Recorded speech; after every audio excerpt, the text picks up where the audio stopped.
I hope. Wednesday away against Cambridge tonight in a big game. But what's caught the headlines even more than that and people's eye is that Darren Moore is starting to sound like a Wednesday fan. Yes, the gaffer is not happy. He's not happy about something that we've not been happy about for about 5 years, and that is Wednesday's inability to hold a lead.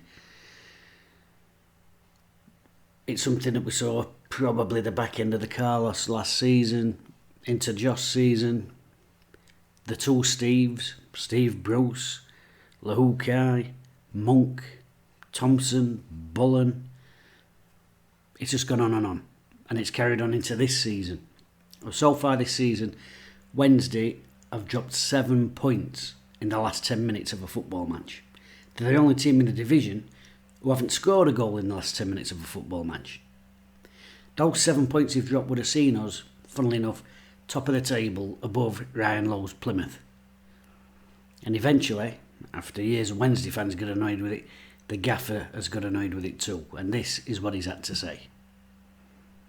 We've thrown away 3 points, end of. It's an excuse, I don't want it, and I'm not having it.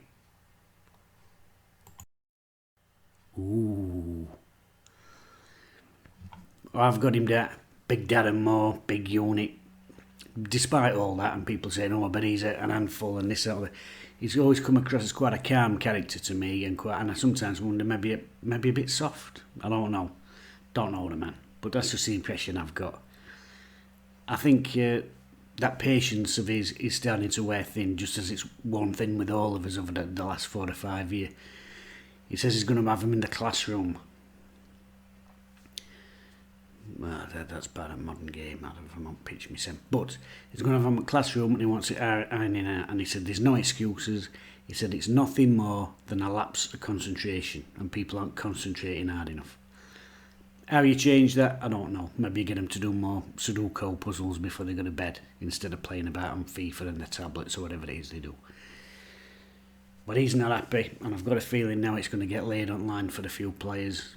And we'll see where we go from there. We'll see if him trying a different approach has any sort of effect on the players. Hopefully it will, and maybe we'll find out tonight at Cambridge.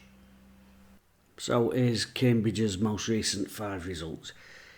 They actually got a 2-1 win against Portsmouth, which is a good result because they had a cracking start to the season.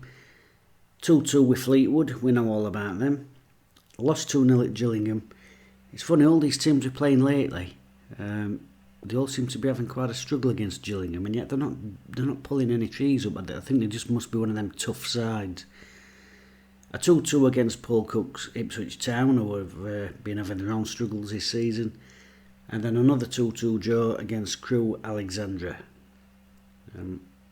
So they're not doing too bad. They're nicking goals here and there. Have a quick look at Cambridge's stats. We break them down. Played 11, won 3, drawn 5, lost 3. Scored 16, 18 against. So you can see where they are in middle lower table. 14 points on the board. And their danger man, well, they've got a goal scorer, Ironside. Don't know how mobile he is. Yeah, I'm sorry about that, I could only say. But I've got their danger man highlighted as Wes Hoolahan. Yes, Wes Hoolahan. And I thought, Jesus Christ, he must be been about as long as me. Well, I've had a look, he's 39 years old. But that's not holding him back. 7 appearances this season. 4 assists already and a really high pass completion rate. So we know all about him from his Norwich days and what have you. Useful player. We'll have to make sure we get a grip on him in midfield. And who's going to play Wednesday's midfield? Well, Deli Bashir, I thought was really good on Saturday. Really powerful running through the middle, but I did think he got a bit leggy towards the end. I do wonder if that lack of game time he's had led to that heavy touch when he had that glorious chance when Bannon put him through towards the end. I do wonder if he was just a bit leggy because, make no mistake about it, there's a vast difference between playing kids football and playing a competitive third division game like that, especially a game like that one on Saturday, because that was an end-to-end tussle. That well, look at both the goals we conceded. They start with us up in their half at pitch. It was a proper end-to-end game, lots of distance covered, and I thought he looked a bit leggy. Will he be fit enough to play tomorrow night? I'd stick him in anyway. Build that fitness up. He looks a bit leggy, we'll take him out. I know you can get strains and things, but I'm a bit, well, you know what, stick him in, let him build it up. It works both ways as far as I'm concerned. The other good news is that Dennis the Menace is back. Yes, Dennis, I like Dennis. Got that ability to pop up on edge of box, hasn't he, and fire a few shots in. I think that's something we missed. We had a couple of decent chances in box, we put some good delivery in box. Wingo's got slated, I've been looking on social media, got slated, and he weren't very good with ball. But he made 5 or 6 runs into box where he got on end of things. When was the last time we had a midfield player you can remember doing that in a game? I know when he were on the ball, he were losing possession a bit sloppy, but how long ago is it since you can remember a midfielder doing that? Cross comes in, oh, he's in there with forwards. Another ball gets cut back, oh, he's in there again. Keeper punches one out, oh, he's in there again. Not great on the ball, but he kept popping up there, and over the course of a season, he'll start to convert 1 or 2 of them. I think he just needs that little bit of confidence. So, Derbyshire, Adeniran, Bannon, superb on Saturday. If he can keep that going, we've got half a chance. And like I said, Wing getting in some really good positions, so options there. Where we haven't got the options though is at the back. If we're sticking with this 3-5-2, we've got no Hutchinson, we've got no Gibson, so it looks like if it is that 3, it'll be the same 3 again. Palmer, Dunkley and Iorfa, who they all had quite a tough time on Saturday, so interesting if he sticks with that. If we do, I presume Johnson's going to come in at left wing back because Jayden Brown clearly struggling with a calf or lower leg problem for the last 20 minutes of that game. Whether he signalled and said, yeah, the more need to carry on, I don't know, but I found it surprising he didn't come off. So we might see Johnson come in on that side. Jack Hunt will keep his place. Great game on Saturday. And the front 2, well, you can't take either of them out because they're most likely goal threats, aren't they? Berahino came on Saturday, maybe it weren't the game for him, we were getting muscled out at way a bit when he come on. We've still got Kamberi, Sol, all these players, Shadipo, Corbino. If we stick with this 3 at back, what happens to them? Can any of them play up front? Is it even worth changing it when you've got a partnership that's just developing?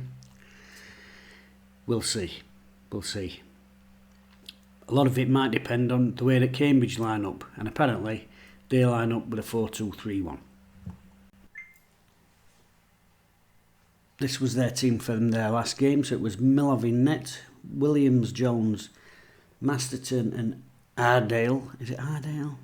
Ireland. Ardale. Ardale left fullback.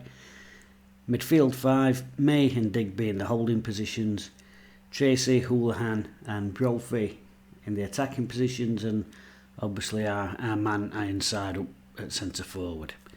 So will Darren Moore match them up, or will he look to keep this 3 at the back and and match them across the middle with the 2 wing backs? It's quite interesting, that one, actually. There is a theory that you've always got a better chance when you've got one more player than the opposition in any certain area of the field. But you get that. If you're playing a team that's playing 1 up front, you play 3 at the back, you've got 2 spares. If you play a back 4 and they play 1 up front, you can get both your full backs on. You've got a marker and a spare for any runner. So, will he go back to a back 4? I think there's a possibility he might do. I think that might be a shame because the shape on Saturday I thought worked really well. It was only a lapse of concentration that's cost us both those goals. Not to do with the tactics, which I thought were generally spot on and probably the best I've seen for Wednesday in and away performance this season. Maybe take out Rotherham, that was a decent one, but in fact I think the setup was as good as anything we've seen at home this season, and the tactics and the way we played. Just that bit of concentration, so I think it'd be a shame, and again it'd be yet another change if we went back to a back 4. From the other side of that argument, early in the season, 3-4 clean sheets were kept at the beginning of the season. We had that back 4 with Hunt at right back, Palmer at left back, Iorfa, so do you go for back 4 and try and keep them clean sheets? Do you go with a back 3 that gives you maybe that better overall shape and allows you to have Gregory with a strike partner. Now Gregory's worked his socks off in every game of the season as far as I'm concerned, but he's looked better when he's had somebody around him. So what are we going to do? Much like Saturday, I don't really know. It could be anything. We've seen so many changes this season of personnel and system and style. It could be anything. One thing I'm looking for though is, like Darren Moore said in his thing, no more mistakes in the last 10 minutes. If we get a 0-0, I'd see that as a decent point, to be honest with you, and a clean sheet would be a welcome bonus. But if we can keep creating the opportunities that we created on Saturday, and I think to do that we'd probably have to keep 3-5-2. If Jack Hunt can keep putting them crosses in like he was doing, if he plays, can keep arriving in the box and making a third player in there like he was doing, convert a couple more of them, I think this could actually be a really good result for Wednesday. I think we've got every chance if we can show that same intensity again and create them similar sort of opportunities again. Bit more clinical at one end, cut out the cock-ups at the other end. Could be a great win for us. Of course, being clinical at one end and stopping cock-ups at other ends, easier said than done. If it weren't, we'd all be gaffers, wouldn't we? Anyway, don't know what he's going to do. All we've got to do is hope and pray that he gets it right. Come on Wednesday, I'll see you after the game.